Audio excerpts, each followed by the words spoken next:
আজকের এই জনসমুদ্র থেকে আমরা প্রথম যে বার্তা দিতে চাই, 2024-এর জুলাই আগস্টের গণবিপ্লবের পর অনেককে আপনারা মুক্তি দিচ্ছেন। আমার ভাই ফারাবী সহ আশিকে রাসূলকে কেন এখনো কারাগারে বন্দী করে রেখেছেন? বাংলাদেশের সাতিমে রাসূল ইস্যুতে যতজন আশিকে রাসূলকে কারাগারে বন্দী করে রেখেছেন, অতি শীঘ্রই তাদেরকে মুক্তি দান করতে হবে।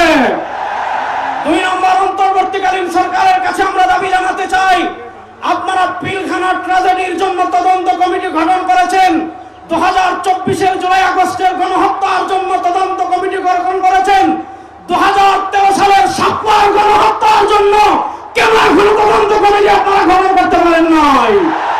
3 নম্বর, শেষ কথা বলে আমি শেষ করছি, আমরা এই তদন্ত কমিটি বাতিলকে আমরা এই কমিটি মানি না ইনশাআল্লাহ। পরিষ্কার ভাষায় বলি, একজন মুসলমান বাংলাদেশে জীবিত থাকতে এই নারী নীতি আমরা বাস্তবায়ন হতে দেব না।